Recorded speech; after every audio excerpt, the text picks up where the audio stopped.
أعوذ بالله من الشيطان الرجيم بسم الله الرحمن الرحيم وصلى الله على محمد وعلى آله الطيبين الطاهرين الذين أذهب الله عنهم الرجس وطهرهم تطهيرا اللهم صل على محمد وآل محمد ولعنة الدائمة الباقية على أعدائهم ومنكر فضائلهم وغاصب حقوقهم أجمعين من يوم عداوتهم إلى قيام يوم الدين أما بعد عباد الله أوصيكم ونفسي بتقوى الله فإن التقوى خير الزاد وبحل المعاد وتنفع يوم لا ينفع فيه مال ولا بنون إلا من أتى الله بقلب سليم وصلى الله على محمد وعلى آله الطيبين الطاهرين اللهم صل على محمد وآل محمد أما بعد আমার প্রিয় দর্শক ও শ্রোতাবৃন্দ আসসালামু আলাইকুম ওয়া রাহমাতুল্লাহি ওয়া বারাকাতুহু। আপনাদের সকলকে আন্তরিক সালাম ও শুভেচ্ছা জানিয়ে আজকের অনুষ্ঠান ইসলাম ইন বাংলায় আপনাদেরকে স্বাগতম জানাই। আশা রাখি আপনারা যে যেখানে আছেন ভালো আছেন, কুশল ও মঙ্গলে আছেন, সুখে থাকুন, শান্তিতে থাকুন, সমস্ত প্রকারের দুঃখ কষ্ট থেকে মুক্তিতে থাকুন। আল্লাহ রব্বুল আলামিনের কাছে এই কামনা করি। যারা অসুস্থ আল্লাহ তাদেরকে সুস্থতা দান করুন, যারা ঋণে ভুগছে আল্লাহ তাদেরকে ঋণ মুক্তি করুন। ওইরূপ যাদের জীবনে কোনো প্রকারের অভাব বা অশান্তি আছে আল্লাহ রব্বুল আলামিন তাদের সকলের জীবনে সুখ শান্তি দান করুন ও সকলের মনোকামনা আশাকে পূরণ করুন। আমাদের সকলকে সৎ পথে চলার, অসৎ পথ থেকে দূরে থাকার এবং এক অপরকে সৎ উপদেশ দেওয়ার তৌফিক দান করুন। আমরা যেন সত্য বা হক জিনিসকে জেনে শুনে মেনে তার উপরে আমাল করে সেটা অন্যদের সামনে তুলে ধরতে পারি বা সকলের কাছে পৌঁছে দিতে পারি। আল্লাহ রব্বুল আলামিন আমাদেরকে সেই মনোবল এবং নেক তৌফিক দান করুন। আমিন ইয়া রাব্বাল আলামিন। এই দোয়ার সঙ্গে আমি আজকের পর্ব শুরু করতে চলেছি। আপনাদের পাঠানো পেন্ডিং প্রশ্নের উত্তর দেওয়ার আগে আমি আপনাদেরকে একটি সূচনা দিতে চাই, আর সেটা হচ্ছে যে আজ পর্যন্ত আপনারা যত প্রশ্ন পাঠিয়েছেন আলহামদুলিল্লাহ সমস্ত প্রশ্নের রেকর্ডিং মানে আপনাদের প্রশ্নের উত্তর রেকর্ডিং হয়ে গিয়েছে, কমপ্লিট হয়ে গিয়েছে। সুতরাং রমজান মাসের আগে আপনাদের সকলের পাঠানো প্রশ্নের উত্তর আপনাদের কাছে পৌঁছে দেওয়ার জন্যে সকাল সন্ধ্যা 2 টাইম নতুন এপিসোড দেখানো হবে। মানে সকাল 7:30 যখন অনুষ্ঠান শুরু হবে এবং বৈকালে 3:30 যখন অনুষ্ঠান শুরু হবে, তো উভয় সময় নতুন অনুষ্ঠান দেখানো হবে। বাংলাদেশের সময় হিসেবে সকাল 8টার সময় এবং বৈকাল 4টার সময় যখন অনুষ্ঠান ইসলাম ইন বাংলা শুরু হবে, তো নতুন এপিসোড দেখানো হবে। তাই অনুরোধ করছি আপনারা নিজের প্রশ্নের উত্তর শোনার জন্যে উভয় সময়ের উপরে নজর রাখুন। মানে সকালের সময়ও দেখুন এবং বৈকালেও দেখুন। কেননা যদি আপনি সকালে দেখেন আর বৈকালে না দেখেন, এই ভেবে যে বৈকালে রিপিট হচ্ছে, আপনি হয়তো আপনার প্রশ্নের উত্তর মিস করে ফেলবেন। সুতরাং সকাল সন্ধ্যা উভয় টাইম দেখুন। আর যদি কেউ টিভিতে না দেখতে পারে বা মিস করে ফেলে, তো তার জন্য বলছি আমাদের সমস্ত এপিসোড সকাল সন্ধ্যা ইনশাআল্লাহ ইউটিউবে চ্যানেল উইন বাংলায় আপলোড করে দেওয়া হচ্ছে। আপনারা যদি নিজের মোবাইলে দেখতে চান তো ইউটিউবে গিয়ে চ্যানেল উইন বাংলাকে সাবস্ক্রাইব করুন। ওখানে ইনশাআল্লাহ সমস্ত এপিসোড আপলোড করে দেওয়া হবে। আপনারা পরস্পর দেখে নিজের প্রশ্নের উত্তর শুনে নেবেন। আশা রাখি আপনারা একটু গুরুত্ব দেবেন। আর আজ থেকে প্রতিদিন মানে সকাল সন্ধ্যা উভয় সময় এপিসোডের ওপরে নজর রাখুন, যাতে আপনাদের প্রশ্নের উত্তর আপনারা মিস না করে ফেলেন। আসুন এবার আমি আপনাদের পেন্ডিং প্রশ্নের উত্তর দিতে চাই।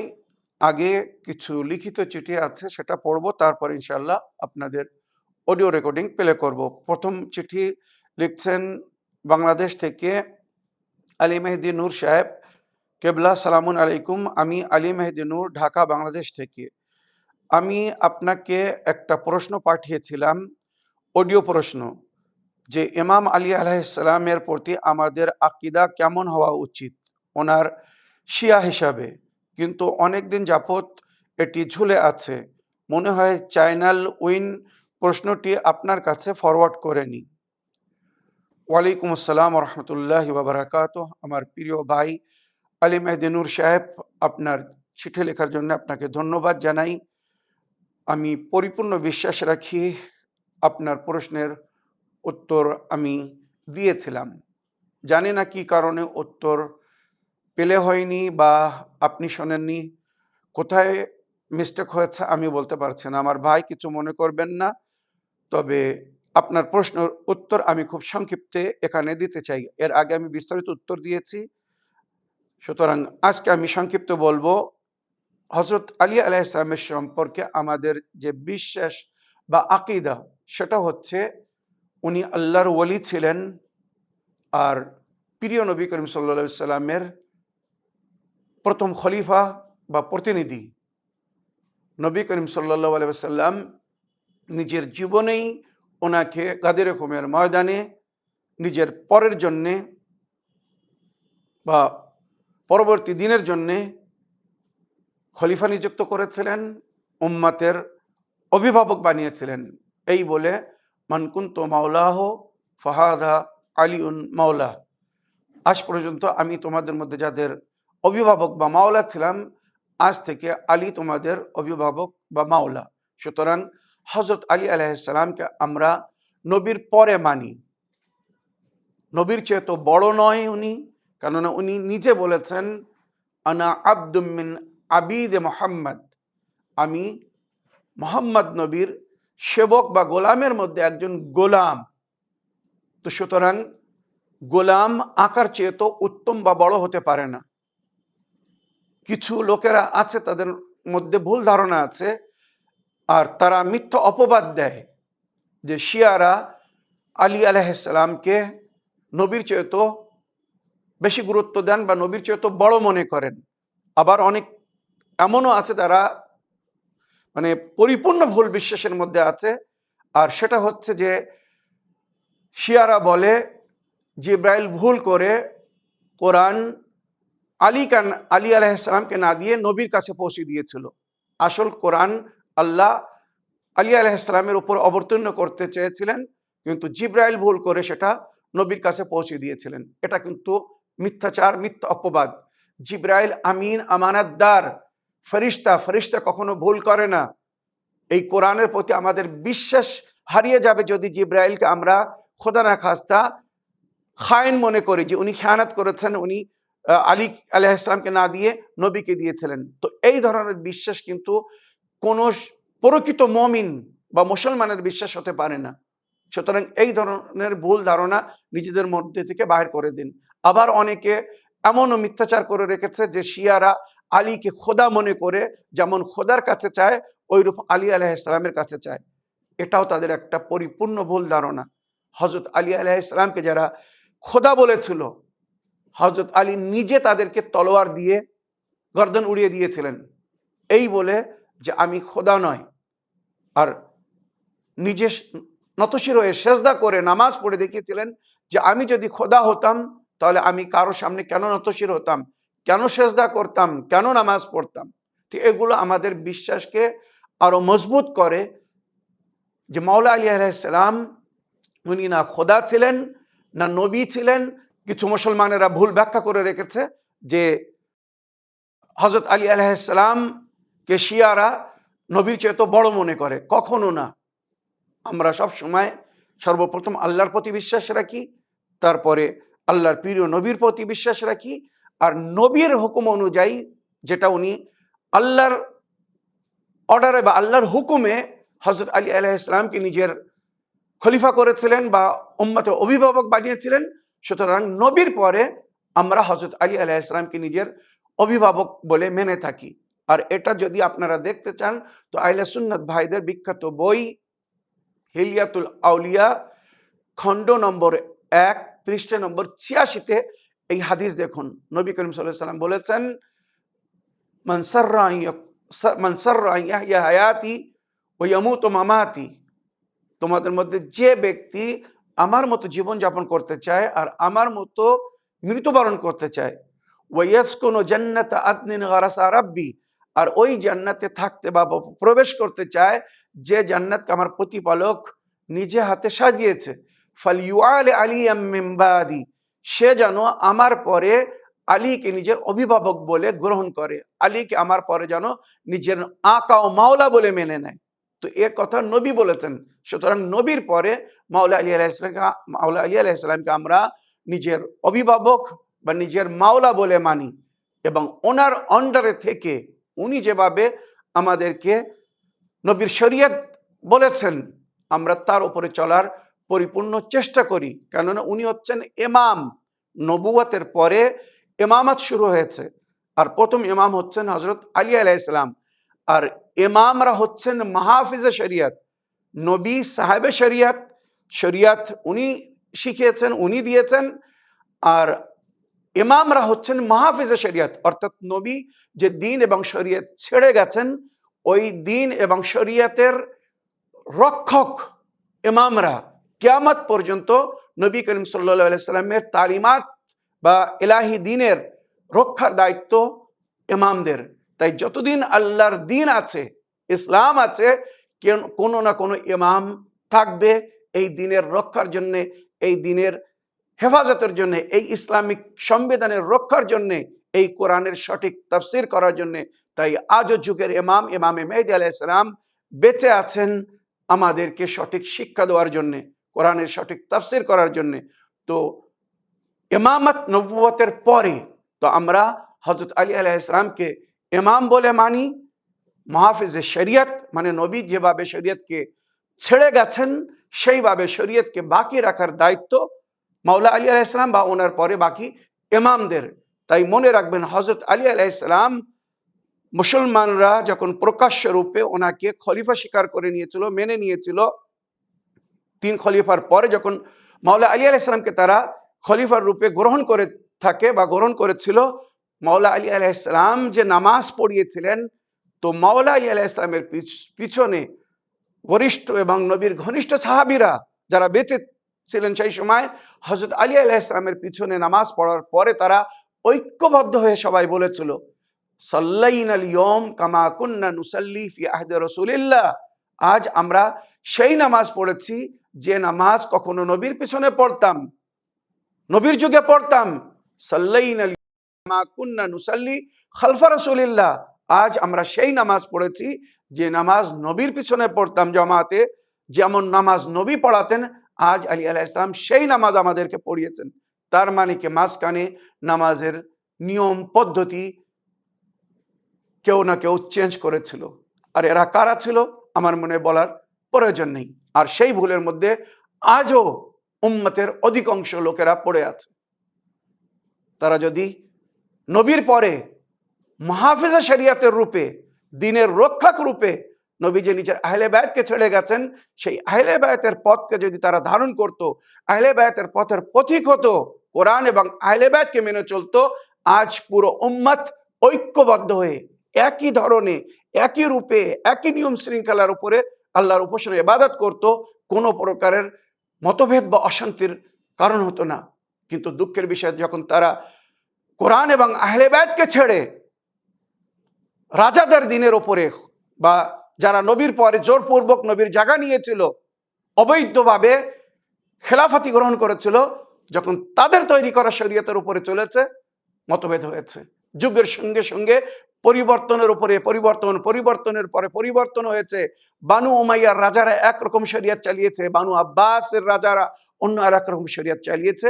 তার কারণে আজ মুসলমান কত ফেরকায় বন্টন হয়েছে বলার নেই। নবী তো বলেছিলেন কমস কম আমার উম্মত 73 ফেরকায় বন্টন হবে। সৌফা তাফরুক উম্মতি বিসালাত ওয়া সাবিনা ফিরকাতান ওয়াহিদুম মিনহুম নাজি ওয়াল বাকি ফিন নার। আমার পরে আমার উম্মত 73 ফেরকায় বন্টন হবে। এই 73-এর মধ্যে শুধু এক ফেরকা নিজাত পাবে আর বাকি সব জাহান্নামে যাবে। কারা তারা? একবার খুঁজুন, জানার চেষ্টা করুন। একমাত্র শিয়ানে আলী, আহলে বাইতের অনুগামী অনুসারী, যাদের ঈমান, বিশ্বাস, কলেমা অন্যদের চেয়ে ভিন্ন।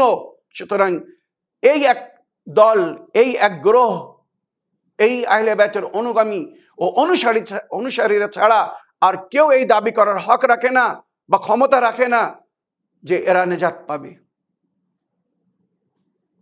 জান্নাতের দরজার উপরে যে কলেমা লেখা থাকবে সেই কলেমা শুধু শিয়ারা পড়ে, আহলে বাইতের অনুগামী অনুসারীরা পড়ে। লা ইলাহা ইল্লাল্লাহ মুহাম্মাদুর রাসূলুল্লাহ আলিয়ান ওয়ালিউল্লাহ। একবার ইতিহাস তুলে দেখুন, হাদিসের বই তুলে দেখুন, মদিনাতুল মাআজিজ, ফারাইদুস সিমতাইন, আরো অনেক বইয়ের মধ্যে লেখা হয়েছে ওয়ালাল বাবুস সামিন মিনাল জান্নাহ মাকতুব লা ইলাহা ইল্লাল্লাহ মুহাম্মাদুর রাসূলুল্লাহ আলিয়ান ওয়ালিউল্লাহ। জান্নাতের 8ম দরজা, যে দরজা বিশেষ নবীর উম্মতীদের জন্য, ওই দরজার উপরে এই কলেমা লেখা থাকবে লা ইলাহা ইল্লাল্লাহ মুহাম্মাদুর রাসূলুল্লাহ আলিয়ান ওয়ালিউল্লাহ। যে এই কলেমা পড়বে বা যার বিশ্বাস এই কলেমার প্রতি থাকবে, পরিপূর্ণ কলেমার উপরে, সে যখন জান্নাতের ওই দরজার কাছে যাবে অটোমেটিক জান্নাতের দরজা খুলে যাবে, কারণ তার অন্তরের কলেমার সঙ্গে ওই জান্নাতের কলেমা মিল খেয়ে যাবে, তখন দরজা খুলে যাবে। আর যার অন্তরের কলেমার সঙ্গে জান্নাতের দরজার কলেমা মিল খাবে না, তার জন্য জান্নাতের দরজা খুলবে না। তার নামাজ রোজা নিয়ে সে বাইরেই দাঁড়িয়ে থাকবে, জান্নাতের ভেতরে প্রবেশ করতে পারবে না। নামাজ রোজা হজ যাকাত এগুলো কখন লাভ দেবে? যখন সে জান্নাতে প্রবেশ করবে। তো যদি সে জান্নাতেই প্রবেশ না করতে পারে, তার ঈমান যদি সঠিক না হয়, তো সে নিজের নামাজ রোজার কি লাভ পাবে? তাই এখনো নিজের ঈমানকে সঠিক করুন, বিশ্বাসকে পরিপূর্ণ করুন, আর ওই কলেমা পড়ুন যে কলেমা পড়ে নবীরা নবুবত পেয়েছিলেন, যে কলেমা পড়ে নবীর যুগে বা নবীর পরে মুসলমানেরা মুমিন হয়েছিলেন। লা ইলাহা ইল্লাল্লাহ মুহাম্মাদুর রাসূলুল্লাহ মুসলমানদের কলেমা, আর লা ইলাহা ইল্লাল্লাহ মুহাম্মাদুর রাসূলুল্লাহ আলিয়ুন ওয়ালিউল্লাহ এটা মুমিনদের কলেমা। আর জান্নাতে মুমিন যাবে। কোথাও কোরআনে বা হাদিসের মধ্যে পাবেন না যে নবী মুসলমানদেরকে জান্নাতের বাশারাত দিয়েছেন। মুমিনদের জন্য জান্নাতের শুভ সংবাদ দেওয়া হয়েছে। আমার প্রিয় ভাই আলী মেহেদী সাহেব, আশা রাখি আপনার প্রশ্নের আপনি উত্তর পেয়েছেন। আগের প্রশ্ন নিই। সালামুন আলাইকুম মানব সাহেব, আমি মুনতাজির মেহেদী একটি জিনিস জানতে চাই যে ইমামে জামানা আজ্জালাল্লাহু তাআলা ফরাজুহ শরীফকে যখন কোনো মুমিন ডাকে, উনি কি শুনতে পান বা উনি কি কারো ডাকে সাড়া দেন? এমন কি কোনো প্রমাণ আছে? যদি থাকে তো বলবেন প্লিজ। আসসালামু আলাইকুম। ওয়ালাইকুম আসসালাম ওয়া রাহমাতুল্লাহি ওয়া বারাকাতুহু। আমার প্রিয় ভাই মুনতাজির মেহেদী সাহেব, আপনার চিঠি লেখার জন্য এবং সুন্দর প্রশ্ন রাখার জন্য আপনাকে অসংখ্য ধন্যবাদ জানাই। আপনি জানতে চেয়েছেন যে আমরা যখন নিজের যুগের ইমামকে ডাকি, ওনার কাছে ইস্তেগাসা করি, যেমন ইমামদের যুগে বা নবীর যুগে কোনো মুমিন, কোনো মুসলমান যদি কোনো সমস্যায় পড়তো, সে নবীকে ডাকতো বা নবীর দরবারে যেয়ে নিজের সমস্যা বয়ান করত, নবী সমস্যার সমাধান বলে দিতেন। ইমামরা যখন সামনে ছিলেন, অনুগামী অনুসারীরা ইমামদের দরবারে যেতেন, ইমামদের কাছে যেতেন, নিজের দুঃখ কষ্ট বা বেদনা বলতেন, ইমামরা তার সমাধান করে দিতেন। বর্তমান আমরা যে যুগে জীবনযাপন করছি, ইমাম মেহেদী আলাইহিস সালামের অদৃশ্যকালীন যুগ। ওনার অন্তরালে যদি আমাদের কোনো সমস্যা হয়, তো আমরা কোথায় যাব? আমরা কাকে ডাকবো? কার কাছে নিজের দুঃখ বা বেদনা বয়ান করব? তাই এই যুগে আমাদেরকে ইস্তেগাসা করতে বলা হয়েছে। ইস্তেগাসা এক ধরনের ফরিয়াদ। এই ইস্তেগাসা কোরআন ও হাদিস থেকে প্রমাণ আছে। নবী করিম সাল্লাল্লাহু আলাইহি সাল্লাম নিজের হাদিসে বলেছেন যে তোমরা আল্লাহ এবং সালেহুল মুমিনিন অর্থাৎ মুমিনিনদের মধ্যে যারা আল্লাহর নেক বান্দা, মনে রাখবেন একে হাদিসের ভাষায় বিভিন্ন নাম দেওয়া আছে। উজুহ মানে যারা মানে নরম দিল রাখে, সফট কর্নার রাখে, যাদের অন্তর পরিষ্কার, যারা নেক দিল বা সাহি যাদের বলা হয়, তাদের কাছে নিজের প্রয়োজন বলো, আল্লাহ তাদের মাধ্যমে তোমাদের সমস্যার সমাধান করবেন। তো আল্লাহ রাব্বুল আলামিন নিজের নবীর মাধ্যমে আমাদেরকে বলেছেন যে যদি তোমাদের কোনো সমস্যা হয় তো তোমরা আল্লাহকে স্মরণ করো এবং নেক বান্দা আল্লাহর ওলিদের কাছে যাও। ওয়াবতাগু ইলাইহিল ওয়াসিলা, কোরআন বলছে ওয়াবতাগু ইলাইহিল ওয়াসিলা, যদি তোমরা আল্লাহর থেকে কিছু পেতে চাও, নিতে চাও বা আল্লাহর দরবারে কিছু পেশ করতে চাও তো ওসিলার মাধ্যমে পেশ করো। তো ওই আল্লাহর ওলিরা হচ্ছেন আমাদের জন্য ওসিলা।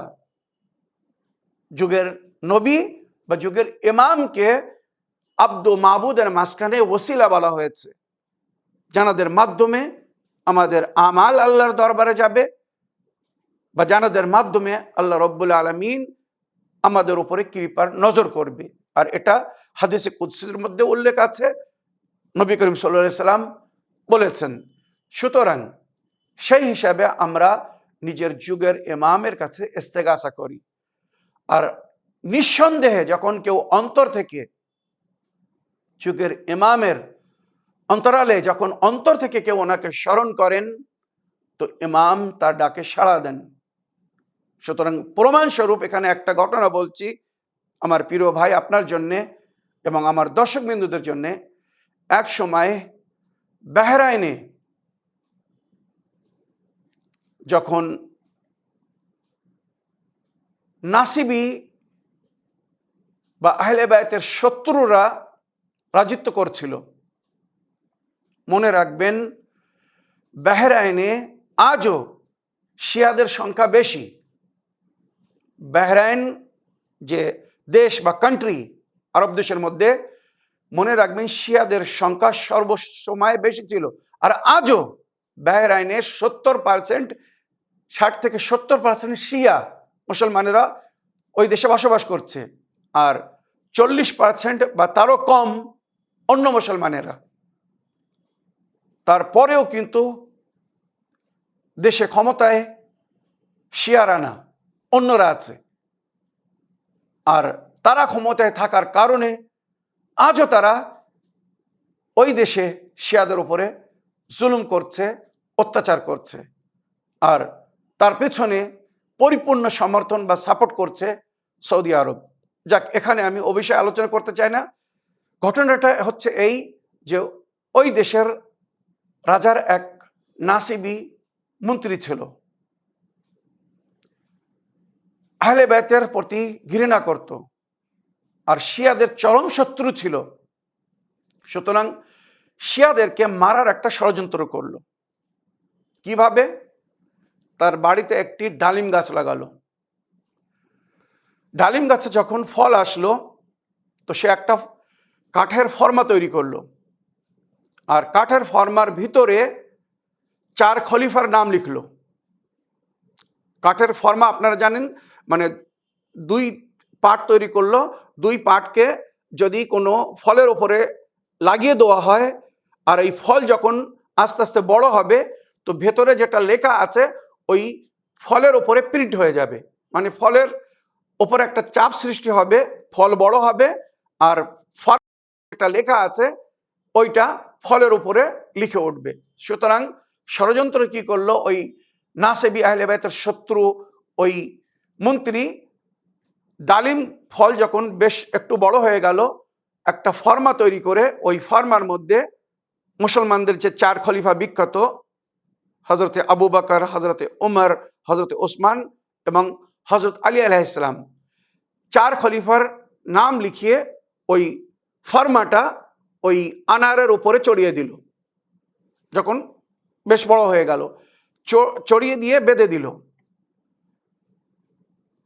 15 দিন কি 1 মাস পরে ওই ফর্মাটাকে খুলে কি দেখছে, ফর্মার ভেতরে যে 4 খলিফার নাম লিখিয়েছিল সেটা ওই ডালিম ফলের উপরে প্রিন্ট হয়ে গেছে। মানে চাপে ডালিম ফল যত বড় হয়েছে আস্তে আস্তে ওই খলিফাদের নাম ডালিমের গায়ে লিখে উঠেছে।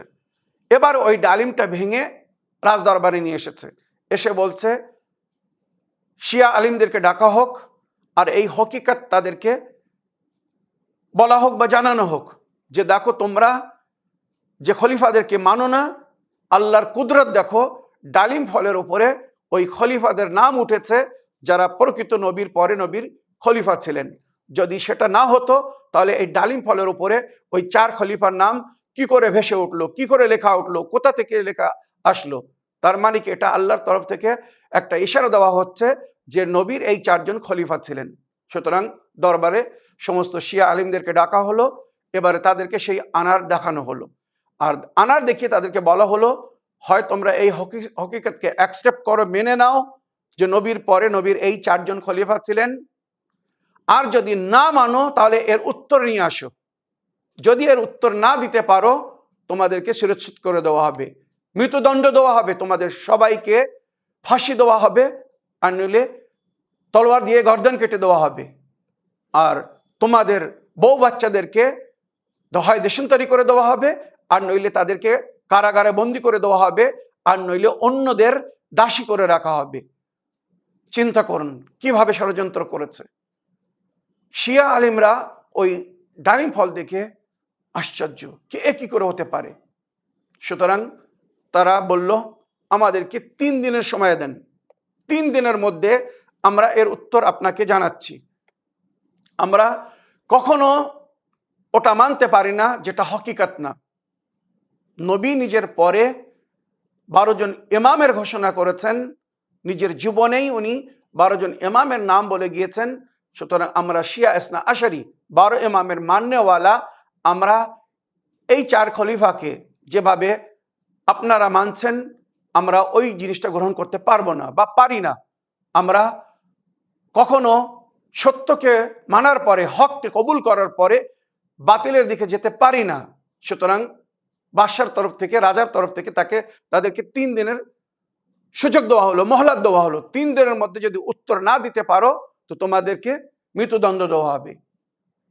ফিরে আসলো আলিমেদিনরা, কি করব? তারা সমস্ত শিয়ারা মিলে সেই যুগের বিখ্যাত 10 জন জ্ঞানী ব্যক্তিদেরকে নিযুক্ত করলো। আর ওই 10 জনের মধ্যে থেকে 3 জনকে, যারা অতিমত্তাকি পরহেজগার আল্লাহর নেক বান্দা ছিলেন, তাদেরকে সিলেক্ট করা হলো যে 3 দিন সময় তোমরা 3 জন ব্যক্তি দায়িত্ব নাও আর যুগের ইমামের কাছে এই প্রশ্নের উত্তর চাও। যুগের ইমাম ছাড়া আমাদেরকে কেউ রক্ষা করতে পারবে না, ইমাম ছাড়া আমাদেরকে কেউ বাঁচাতে পারবে না। নবীর দিনের যেমন ইমামরা রক্ষা করছেন, ওইরূপ অনুগামী অনুসারী মান্যকারীদের রক্ষার দায়িত্ব ওনাদের। সুতরাং যুগের ইমামকে ডাকা হোক, উনি আমাদের এই সমস্যার সমাধান করে দেবেন। সুতরাং এক রাত্রে এক মুমিন যাচ্ছে আবাদির বাইরে, বসতির বাইরে, নদীর ধারে কি জঙ্গলের ভেতরে গিয়ে সারা রাত ধরে আল্লাহর উপাসনা করছে আর কাতর হয়ে নিজের যুগের ইমামকে ডাকছে, মাওলা আমরা বড় সংকটে পড়েছি, বড় মুসিবতের মধ্যে পড়েছি, মাওলা আমাদের জীবন রক্ষা করুন, নইলে আপনাদের অনুগামী অনুসারীরা, আহলে বাইতের অনুগামী অনুসারীরা, আপনার জাদ মাওলা আলীর শিয়ারা মারা যাবে, তাদেরকে মৃত্যুদণ্ড দেওয়া হবে। মাওলা আমাদের জীবন রক্ষা করুন, নানার দিনের রক্ষা করুন, হকিকত এবং সঠিক জিনিসকে আমাদেরকে জানিয়ে দিন। বান্দা একদিন রাত্রে ফরিয়াদ করে ফিরে আসলো, কোনো উত্তর পেল না। দ্বিতীয় দিন দ্বিতীয় বান্দা যাচ্ছে ওইরূপ রাতের অন্ধকারে নিজের ইমামকে ডাকছে, নিরাবিলে যে নিজের ইমামকে ডাকছে, সারা রাত ফরিয়াদ করেছে, ইস্তেগাসা করেছে, কিন্তু কোনো উত্তর পায়নি। এবারে তৃতীয় দিন ওই ব্যক্তি যাচ্ছে যার উপরে পুরো দেশ একটা বিশ্বাস বা আশা বা ভরসা রাখত যে এই ব্যক্তি যদি দোয়া করে তো তার দোয়া রদ হবে না, এই ব্যক্তি যদি ইস্তেগাসা করে, যুগের ইমামকে ডাকে, তো ইমাম অবশ্যই সাড়া দেবেন। কারণ এই ব্যক্তিকে আমরা কখনো কোনো ভুল, কোনো অন্যায়, কোনো পাপ করতে দেখিনি, হারাম তো দূরের কথা, কোনো মকরু কাজ করেনি। নিজের উপাসনা বা নিজের পবিত্রতায় পাক নফস, যাকে নফসে জাকিয়া বলা হয়েছে, ওই ব্যক্তি বিখ্যাত ছিল। তৃতীয় দিন রাত্রে যখন ওই ব্যক্তি নদীর ধারে যে ফরিয়াদ করছে, মাওলা ইমামে জামান, কালকে আমাদের মহলত শেষ হয়ে যাবে, আমরা মৃত্যুদণ্ড পাবো যদি আপনি আমাদের মদত না করেন।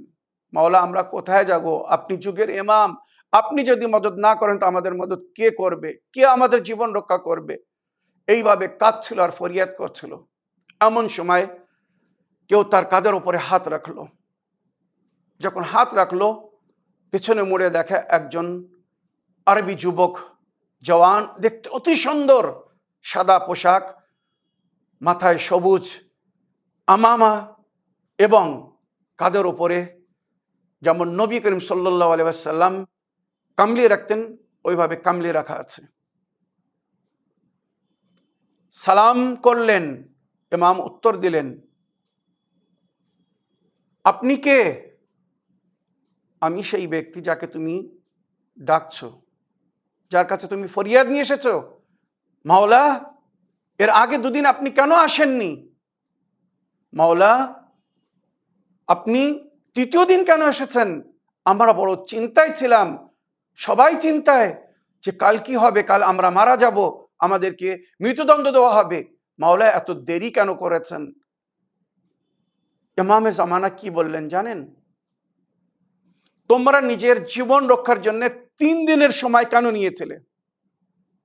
যদি তোমাদের বিশ্বাস আমার উপরে ছিল যে ইমামকে যদি আমরা ডাকি তো উনি সাড়া দেবেন, অবশ্যই আমাদের খেয়াল রাখবেন, আমাদের জানের রক্ষা করবেন, নিজের নানার দিনের, নবীর দিনের রক্ষা করবেন, হকিকতের রক্ষা করবেন, সঠিক জিনিসকে উনি অবশ্যই প্রকাশ করবেন, আপনি এর আগে কেন আসেননি? তখন ইমাম বললেন, তোমরা নিজের ঈমানের মধ্যে, নিজের বিশ্বাসের মধ্যে এখনো সেই মজবুতি আনতে পারোনি যে ইমামকে ডাকলে সঙ্গে সঙ্গে আমরা পেয়ে যাব। আমার দাদা হযরত আলী আলাইহিস সালামকে যখন আহলে বারবার ইয়ামানবাসীরা ডাকতো, চোখের পলকের মধ্যে আমার দাদা পৌঁছে যেতেন। আমি তারই পোতা, আমি কি পৌঁছতে পারি না? আমি এসেছি। তোমরা যদি সত্যি একদিনের মহলত নিতে, মানে আজকে সন্ধ্যার মধ্যে আমরা উত্তর দিচ্ছি, আমি সন্ধ্যার মধ্যে, সন্ধ্যা হওয়ার আগে তোমাদের মদত করতে পৌঁছে যেতাম। আমি কখন কোথায় কোন রূপে যাই আমাকে কেউ চেনে না, সেই জন্য সবাই আমাকে গায়েবে মনে করে। উনি ইউসুফ নবীর মতো বিশ্বের সামনে আছেন, কিন্তু যতক্ষণ ইউসুফ নবী নিজের পরিচয় করেননি, কেউ কিন্তু ইউসুফ নবীকে চিনেননি। ওইরূপ যুগের ইমাম যতক্ষণ নিজের পরিচয় না করাবেন, কেউ ওনাকে চিনবে না। সুতরাং তখন ইমাম ওই ব্যক্তিকে বললেন, এটা ওই রাজার মন্ত্রীর ষড়যন্ত্র, তোমরা কালকে যাও দরবারে, কাল তৃতীয় দিন, কালকে দরবারে যাও, আর যে রাজাকে বলো আপনার প্রশ্নের উত্তর আমি বা আমরা আপনার দরবারে না, এই মন্ত্রীর বাড়িতে দেবো, এই মন্ত্রীর বাড়ি গিয়ে দেবো। সুতরাং মন্ত্রীকে সঙ্গে নিয়ে তার বাড়িতে যাবে।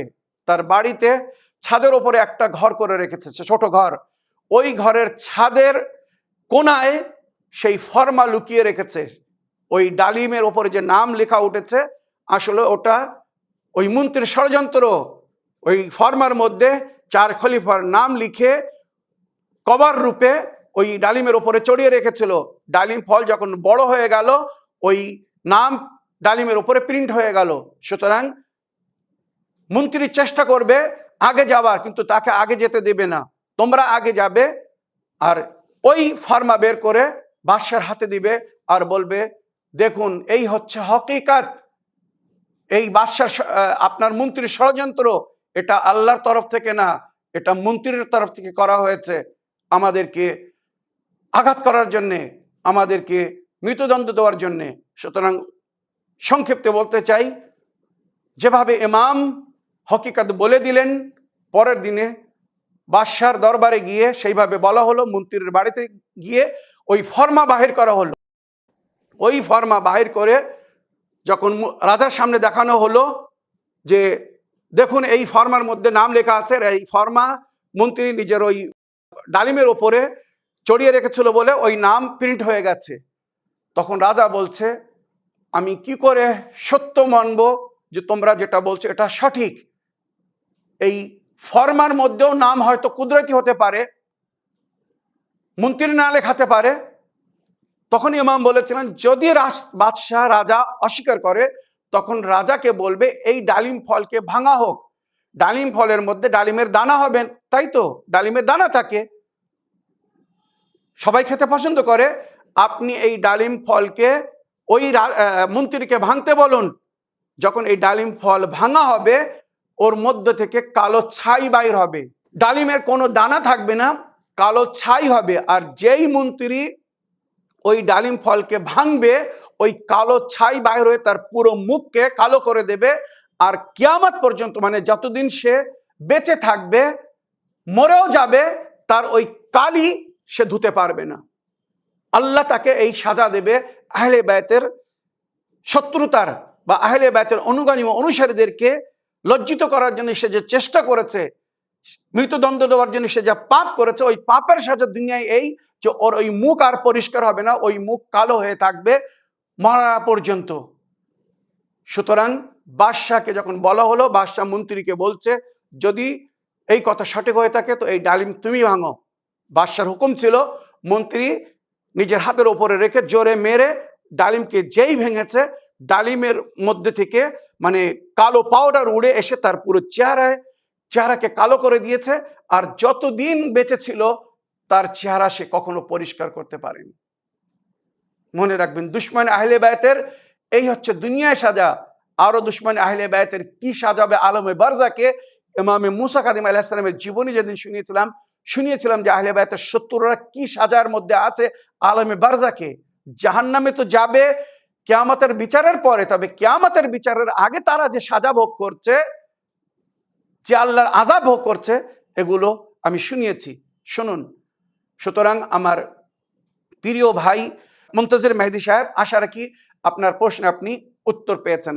এইভাবে যুগের ইমাম আজও প্রয়োজন হিসেবে নিজের অনুগামী অনুসারীদেরকে বা নিজের নানার বা আহলে বায়তের সত্য অনুগামী অনুসারীদেরকে সমর্থন করছেন, সাপোর্ট করছেন, মদত করছেন, কখনো ইনডাইরেক্ট বা কখনো ডাইরেক্ট। যেখানে ডাইরেক্ট প্রয়োজন হয় উনি ডাইরেক্ট মদত করেন, যেখানে ইনডাইরেক্ট সেখানে ইনডাইরেক্ট মানে ভায়া অন্য কারোর মাধ্যমে নিজের অনুগামী অনুসারীদেরকে বা আহলে বায়তের অনুগামী অনুসারীদের সমস্যার সমাধান করছেন। এটাই তার দায়িত্ব। সুতরাং যুগের ইমামকে জানতে হবে, চিনতে হবে। মান মাতা ওয়ালাম ইয়ারিফ ইমামা জামানিহি ফাকাদ মাতা মিতাতান জাহিলিয়া, ফাকাদ মাতা মিতাতান ইহুদিয়া, ফাকাদ মাতা মিতাতান নাসরানিয়া। নবী বলেছেন, যে নিজের যুগের ইমামকে না চিনে মরবে সে মূর্খ মরবে, সে ইহুদি মরবে, সে খ্রিস্টান মরবে। মান বাতা ওয়ালাম ইয়াবি ইমাম আল্লাযী ইফতারাদাল্লাহু তাআতু ওয়া মাতা ফাকাদ মাতা আলাল কুফর। সমস্ত হাদিসের মধ্যে এই হাদিস উল্লেখ হয়েছে, যদি কেউ রাত্রে ঘুমায় ওই ইমামের বায়াত না করে, যে ইমামের ইতাত তার উপরে ফরজ করা হয়েছে, আর সকালের আগে যদি সে মারা যায় তো সে কাফির মরবে। সুতরাং নিজের যুগের ইমামকে জানতে হবে, চিনতে হবে, মানতে হবে।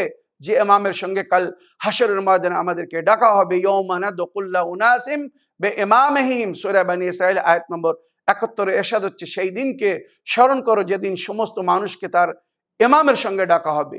তো সেই যুগের ইমামকে জানুন, চিনুন, মানুন, তারপরে তার বায়াত করুন, তাছাড়া কিন্তু নেজাত পাওয়া যাবে না। আশা রাখি আপনার প্রশ্নের আপনি উত্তর পেয়েছেন। আর একটা শেষ প্রশ্ন পড়ি লিখিত। আসসালামু আলাইকুম মাওলানা সাহেব, আমি উত্তর ২৪ পরগনা জেলা থেকে সোহেল শেখ বলছি। মাওলানা সাহেব, আমি দুঃখিত এবং কষ্টে আছি। মাওলানা সাহেব, আমার ভাগ্য খুব খারাপ, কারণ আমার মনের আশা আকাঙ্ক্ষা কিছু পূরণ হয় না, সবাই আমাকে অপছন্দ করে। মাওলানা সাহেব, আমি আল্লাহর কাছে অনেক কান্নাকাটি করে দোয়া করি, কিন্তু আমার দোয়া কবুল হয় না। মাওলানা সাহেব, আপনি কিছু একটা উপায় বলে দিন, যেটা করলে আল্লাহ আমার ভাগ্য পরিবর্তন করে দেয় এবং আমার সব মনের আশা আকাঙ্ক্ষা যেন পূরণ করে দেয়। ওয়ালাইকুম আসসালাম রহমতুল্লাহ বারাকাত। আমার প্রিয় ভাই সোহেল সাহেব, আপনি দুঃখিত হবেন না। বিশ্বে কোনো এমন ব্যক্তি নেই বা কোনো এমন ব্যক্তিকে আপনি দাঁড় করাতে পারবেন না যার সমস্ত মনোকামনা আশা পুরো হয়ে গেছে বা পুরো হয় না। এই দুনিয়া মুমিনের জন্য নরকের সমান বলা হয়েছে, আর কাফেরদের জন্য জান্নাত। একটু শান্তি তারা অনুভব করবে এই দুনিয়ায়, কিন্তু যারা প্রকৃত মুমিন, মানে উদাহরণস্বরূপ আপনাকে বলছে, আপনি যদি প্রকৃত মুমিন হয়ে থাকেন তো এই ধরনের কষ্ট আপনাকে সহন করতে হবে। এটা মুমিনের পরিচয়। মুমিন এই দুনিয়ায় বহু কষ্টের মধ্যে জীবনযাপন করবে। তাই হাদিসে বলা হয়েছে মুমিনের জন্য এই দুনিয়া কয়েদখানা। কয়েদখানা মানে যেখান থেকে সে মুক্তি পেতে চাবে, আজাদ হতে চাবে। আর কাফেরদের জন্য এই দুনিয়াকে স্বর্গ করা হয়েছে। আর মুমিনের জন্য পরকাল হবে জান্নাত। তার নেকি তাকে সুন্দর স্থান দান করাবে। যে এই দুনিয়ায় কষ্ট সহন করবে তার পরকাল অতি শান্তিপূর্ণ হবে, অতি উজ্জ্বল হবে। তবুও আমার প্রিয় ভাই, লা তাকনুতু মির রাহমাতিল্লাহ, আল্লাহর রহমত থেকে নিরাশ হবেন না, এটাই খোদার হুকুম কোরআনে।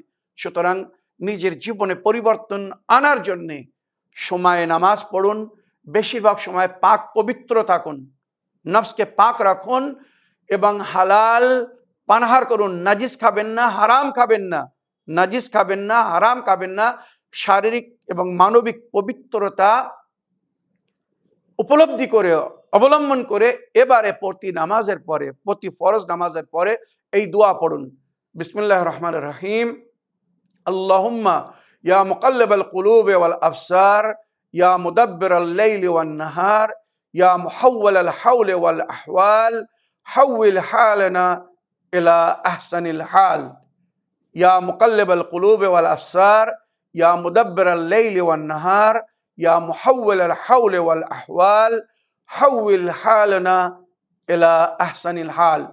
ইনশাআল্লাহ প্রতি নামাজের পরে যদি এটা পড়েন, খুব শীঘ্র অবস্থা পরিবর্তন হবে, আপনার জীবনে সুখ শান্তি ফিরে আসবে। এই দোয়াটা আমরা নওরোজের দিনে পড়ি, তাহবিলের সময় যখন গ্রহ পরিবর্তন হয়, তবে এই দোয়াটা যে কোনো দিন, যে কোনো সময় বা যে কোনো নামাজের পরে পড়া যায় বা পড়তে বলা হয়েছে, নিজের জীবনে পরিবর্তনের জন্যে বা সুখ শান্তি পাওয়ার জন্যে। আশা রেখে আপনার প্রশ্নের উত্তর পেয়েছেন। আসুন এবার অডিও রেকর্ডিং প্লে করি। আসসালামু আলাইকুম ওয়া রাহমাতুল্লাহি ওয়া বারাকাতুহু। আমি শরীফা খাতুন বলছি। আমার পেটে সিস্ট হয়েছে, পেটে যন্ত্রণা করে, বমি হয়, আমি কোনো খাবার খেতে পারি না। এই উপায়টা যদি বলে দেন তাহলে আমি উপকৃত হব। ওয়ালাইকুম আসসালাম রহমতুল্লাহ বাবরাকাত। আমার প্রিয় বোন, আল্লাহ রব্বুল আলমিন আহলে বায়তের ওসিলায় পঞ্জতন পাকের সাদকায় আপনাকে দ্রুত সুস্থতা দান করুন। আপনি 7 সালাম আর সূরায়ে আল কারিয়া জাফরানের পানি দিয়ে চীনের মাটির প্লেটের উপরে লিখে, জাফরান দিয়ে লিখে ওটা ধুয়ে পান করতে হবে। ইনশাল্লাহ যদি 3 শুক্রবার করেন তো আশা রাখি 4র্থ শুক্রবার প্রয়োজন হবে না, আপনি সুস্থ হয়ে যাবেন। আর ওই 7 সালাম এবং আল কারিয়া, সূরাতুল কারিয়া লিখে ধুয়ে ওই পানিটা এক গ্লাসে নেবেন, আর ওই পানির উপরে আয়াতুশ শিফা বহুবার বলেছি। যদি আপনি না খুঁজে পান তো আমার এই 4 জন ভাইয়ের সঙ্গে যোগাযোগ করুন। মোশতাক ভাই, হাবিবুল্লাহ খান সাহেব, মাওলানা তাফাজুল মল্লিক সাহেব, মাওলানা আলী রেজা সাহেব, বিশেষ করে আলী রেজা সাহেবের সঙ্গে যোগাযোগ করুন। কোরআনের ওই আয়াতুশ শিফা উনি আপনাকে মোবাইলে পাঠিয়ে দেবেন। ওইটা পড়ে পানির উপরে ফু দিয়ে ওই পানিটা পান করুন। আর পানিটা পান করার সময় এই দোয়া পড়বেন, ইয়া মান ইসমুহু দাওয়া ওয়া যিকরুহু শিফা ইশফিনি ফিহি মিন হাযাদ দা। এটা পড়ে যদি ওই পানি পান করেন, ইনশাআল্লাহ আমার পরিপূর্ণ বিশ্বাস 3 সপ্তাহের মধ্যে আপনি ভালো হয়ে যাবেন। আশা রাখি আপনার প্রশ্নের উত্তর পেয়েছেন। আগের প্রশ্ন নিই। আসসালামু আলাইকুম ওয়া রাহমাতুল্লাহি ওয়া বারাকাতুহু। আমি পূর্ব বর্ধমান জেলার কেতগ্রাম থেকে বলছি। যে মৌলানা সাহেব, এখন দিনকাল এমন এতই খারাপ হয়েছে যে মানুষ একে অপরের স্বামী সন্তান থাকার সত্ত্বেও, আবার মহিলা বা নারী উভয় দুপক্ষের জন্যই বলছি, নিজেদের স্বামী থাকার কারণে ও স্ত্রী থাকার সত্ত্বেও অন্য পর মহিলা বা পর পুরুষের দিকে যে সম্পর্ক রাখে যারা, আবার কত নারী নিজে ইচ্ছুক না হয়েও সেই নারীকে মানে ব্যবহার করার চেষ্টা করে, কিন্তু সেই নারী তার কোনোটাকে সাড়া দেয়। তো এইসব লোকদের কিরকম পাপ হবে আর কিরকম কোন জায়গায় থাকবে ওরা মৃত্যুর পরে, একটু দয়া করে বলে দেবেন। আসসালামু আলাইকুম ওয়া রাহমাতুল্লাহি ওয়া বারাকাতুহু। ওয়ালাইকুম আসসালাম রহমতুল্লাহ বারাকাত। আমার প্রিয় আপা, আপনার ফোন করার জন্য আপনাকে ধন্যবাদ জানাই। আপনি যাদের বিষয়ে বললেন বা চাচ্ছেন, খোদা না করুক কোনো এমন মহিলা যদি জেনা করে, যার স্বামী আছে, তো এই জেনাকে জেনায়ে মোহসেনা বলা হয়েছে। স্বামীধারী কোনো নারী যদি জেনা করে তো ওই জেনাকে জেনায়ে মোহসেনা বলা হয়েছে। সুতরাং যে পুরুষ জেনা করবে আর যে নারী জেনা করাবে, তারা এই দুনিয়ার পানিতে পাক হবে না, মরার পরে নাপাক উঠবে। আর নাজিস পশু প্রাণী, আপনারা জানেন কুকুর এবং শুকর, এই দুই প্রাণীকে নাজিস পশু বলা হয়েছে। সুতরাং কুকুর এবং শুকরের রূপে উঠবে, আর তাদের শরীর থেকে এত দুর্গন্ধ আসবে যে আহলে মাহশার সহ্য করতে পারবে না। আর তাদেরকে মানে কি বলবো, ফোড়া পেকে গেলে যে পুষ বাহির হয়, তাদের লজ্জাস্থান থেকে ওই রকম পুষ বাহির হবে, আর আল্লাহ বলবে ওই খাও। আর সাকার মানে জাহান্নামের ভয়ঙ্কর সাজার মধ্যে তাদেরকে ফেলে রাখা হবে। আর আলমে বারজাকে তারা সবসময় আগুনের মধ্যে জ্বলতে থাকবে, বারবার চিৎকার করবে, ফরিয়াদ করবে, নিজের শরীরের মাংস ছিঁড়ে খাবে তারা নিজেরাই। চিন্তা করুন কত কঠিন সাজা। আল্লাহ এই জঘন্য পাপ থেকে সমস্ত মমিন ও মমিনা বা মুসলিম ও মুসলিমাকে মুক্তি দান করুন। আশা রেখে আপনার প্রশ্নের উত্তর পেয়েছেন। আগের প্রশ্ন নিয়ে। আসসালামু আলাইকুম ওয়া রাহমাতুল্লাহি ওয়া বারাকাতুহু। মাওলানা শেখ সাবির রেজা ভাইজান, আমি এর আগে এই প্রশ্নটা করেছি। আমি পূর্ব বর্ধমান জেলার কেবুড়ি থেকে সুলতানা বেগম বলছি। হয়তো আপনার আমার এই প্রশ্নের উত্তর দিয়েছেন, আমি শুনতে পাইনি, কিছু মনে করবেন না। দ্বিতীয়বার প্রশ্নটা করলাম যে আমার তো গ্যাস্ট্রিক আলসার আছে, মানে গ্যাসের ওষুধ খাই তবুও প্রচুর হয়, যে অ্যালোভেরা জুসটা কিভাবে খাবো, কিভাবে খেলে আমার উপকার হবে, একটু দয়া করে বলে দেবেন।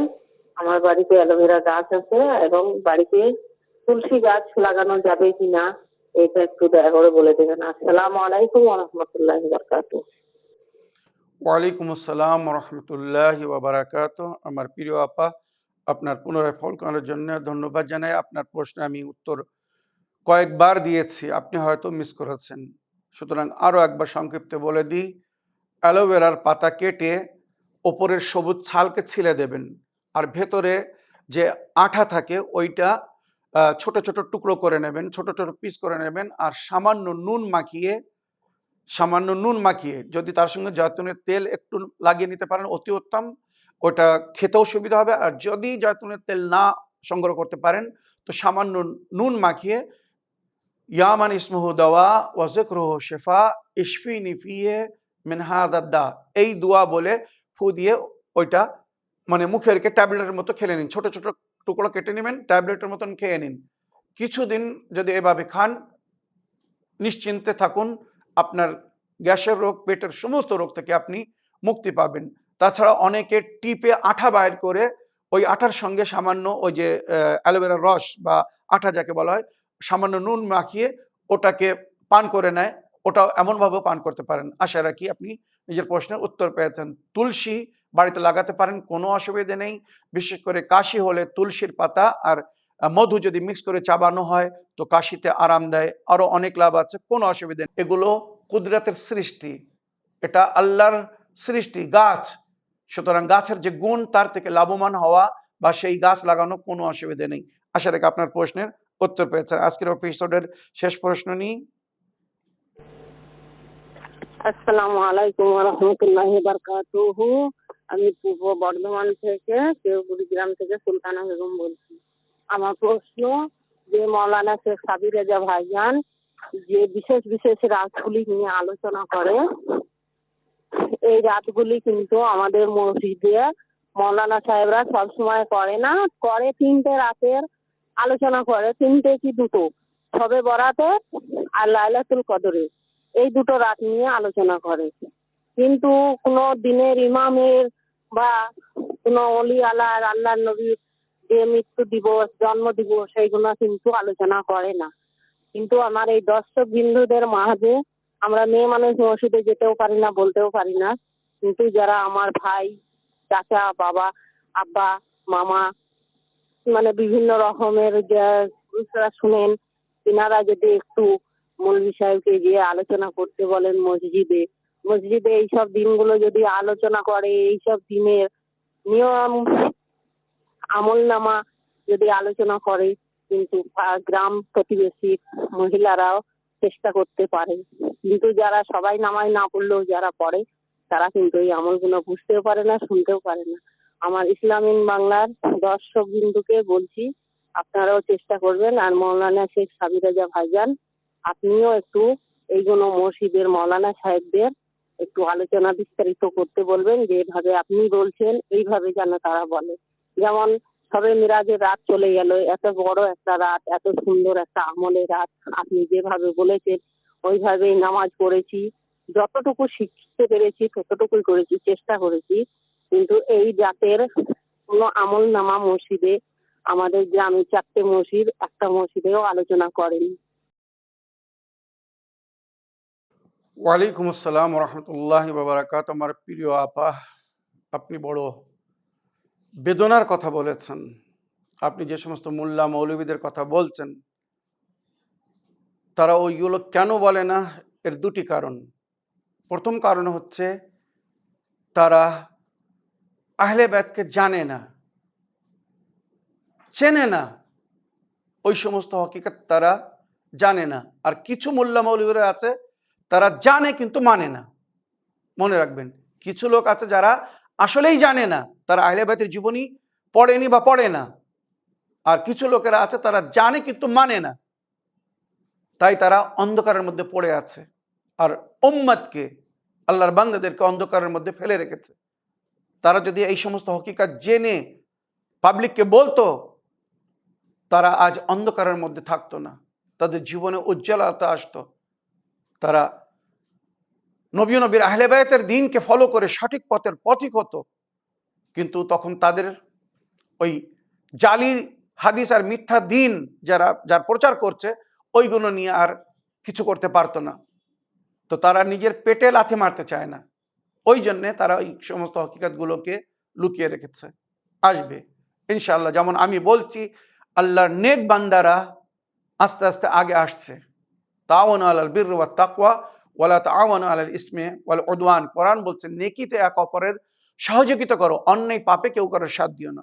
তো আশা রাখি এই যে কোরআন থেকে বা আহলে বায়তের তালিমাত থেকে সঠিক জিনিস আমি বলছি, বা সারা বছরের বিশেষ পর্ব পার্বণ বা উল্লেখনীয় দিনগুলো যে আমি আপনাদের সামনে এত সুন্দর করে তুলে ধরছি, আশা রাখি আমার 99% দর্শকরা সজাগ হয়ে গেছেন, হকিকত জানতে পেরেছেন। আলহামদুলিল্লাহ, আগে যে সমস্ত পর্ব বা পার্বণ তাদের গ্রামে, তাদের শহরে, তাদের এলাকায় হতো না, এখন প্রকাশ্যভাবে আলহামদুলিল্লাহ সমস্ত মাসুমিনদের বা আহলে বায়তের জন্মদিন বা মৃত্যু দিবস পালন হচ্ছে। তাছাড়া সারা বছরে যে ইসলামিক তেহওয়ার আমরা বলি, ইসলামিক পর্ব বা পার্বণগুলো সুন্দরভাবে পালন হচ্ছে। একদিন এরা লজ্জিত হবে, যারা নবীর দিন বা নবীর আহলে বায়তের দিনকে লুকিয়ে রেখেছে, একদিন এরাই লজ্জিত হবে। আর পাবলিক এদেরকে বলবে যে তোমরা নিজেরাও অন্ধকারে ছিলে, আমাদেরকেও কেন অন্ধকারে রেখেছিলে। আল্লাহ হেদায়েত করুক। আমার প্রিয় আপা, আপনার মাধ্যমে আপনি অনুরোধ করলেন, তাই আমি সমস্ত মৌলবী মাওলানা ভাইদের কাছে হাত জোড় করে অনুরোধ করছি, এখনো যদি নেজাত পেতে চান তো নেজাতের তরিতে সওয়ার হওয়ার চেষ্টা করুন, এবং অন্যদেরকেও নিজেদের সঙ্গে ওই তরিতে সওয়ার করুন। সে তরি হচ্ছে আহলে বাইত। আহলে বাইতের তরি, মাসালু আহলে বাইতি কামাসালে সাফিনাতে নূহ, মান রাকিবাহা নাজা ওয়া মান তাখাল্লাফা আনহা ফাগারিকা ওয়া হাওয়া। আমার আহলে বাইতের উদাহরণ নূহ নবীর তরির মতো, যে এই তরিতে সওয়ার হয়েছে সেই নেজাত পেয়েছে, আর যে এই তরিতে সওয়ার হয়নি সে ডুবে গেছে, শেষ হয়ে গেছে। তো যদি এহকাল ও পরকালে নেজাত চান, তো আপনারা নিজেরাও আহলে বায়তে তরিতে সওয়ার হন, অর্থাৎ আহলে বায়তকে মানুন, আহলে বায়তের তালিমাতকে ফলো করুন এবং অন্যদেরকেও এগুলো বলুন। নইলে কিন্তু পরকাল বড় অন্ধকার হবে, জুলুমাতের মধ্যে ডুবে যাবেন, ওখানে কিন্তু কেউ বাঁচাবে না। নবী আর নবীর আহলে বায়ত ছাড়া শেফাতের অধিকার কাউকে দেওয়া হয়নি। কোরআন পরিষ্কার বলেছে কেউ শেফাত করতে পারবে না ইল্লা মান উযিনা লাহ, শুধু তারাই শেফাত করবে যাদেরকে অনুমতি দেওয়া হয়েছে, আর ওনারা হচ্ছেন নবী ও নবীর আহলে বায়ত। আমার প্রিয় আপা, আশা রাখি আপনার প্রশ্নের উত্তর পেয়েছেন। অবশেষে আরও একবার আমি আপনাদেরকে স্মরণ করিয়ে দিতে চাই, ইনশাআল্লাহ এবার আমরা রমজান মাসের রেকর্ড করব। আপনাদের আজ পর্যন্ত যত প্রশ্ন ছিল সমস্ত প্রশ্নের উত্তর আমি কমপ্লিট করে নিয়েছি। এবারে আপনারা যে নতুন প্রশ্ন পাঠাবেন তার উত্তর আপনারা মাসাইলে জিন্দেগিতে পাবেন। মনে রাখবেন, রমজান মাস পর্যন্ত আপনাদের পাঠানো প্রশ্নের উত্তর মাসাইলে জিন্দেগিতে পাবেন। যদি রমজান মাস নিয়ে, রমজান মাসের আমাল, নামাজ, রোজা, জাকাত, ফেতরার মাসলা মাসাইল বা রমজানের থেকে সম্পর্কিত যদি মাসলা মাসাইল জিজ্ঞাসা করেন, তো আমি রমজান মাসের আমার সমস্ত এপিসোডের মধ্যে আমি সেগুলো উত্তর দেওয়ার চেষ্টা করব। তাছাড়া যদি অন্য প্রশ্ন করেন, রমজান মাসের মাসলা মাসাইল ছাড়া যদি অন্য ধরনের প্রশ্ন করেন, তো সে প্রশ্নের উত্তর মাসাইলে জিন্দেগিতে আপনারা পাবেন। সাপ্তাহিক অনুষ্ঠান প্রতি শুক্রবারে আপনারা নিজের প্রশ্নের উত্তর পেয়ে যাবেন। তাছাড়া যদি দৈনিক মানে রমজান মাসের মাসলা মাসাইল নিয়ে, আমাল নিয়ে, নামাজ বা রোজার মাসলা মাসাইল ইত্যাদি নিয়ে যদি প্রশ্ন করতে চান, তো অনুরোধ করছি আপনারা রমজানের আগে থেকেই প্রশ্ন করা শুরু করুন। বিশেষ দিনগুলো পর্ব পার্বণ হিসেবে আগে থেকে প্রশ্ন করুন।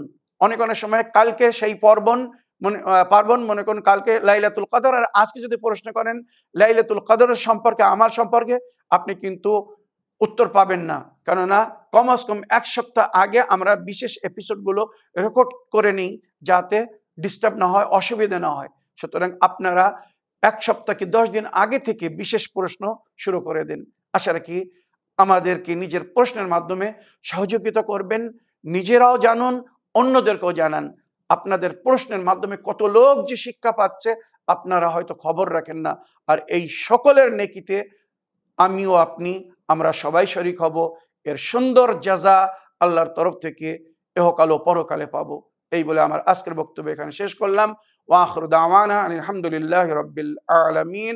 আসসালামু আলাইকুম ওয়া রাহমাতুল্লাহি ওয়া বারাকাতুহু।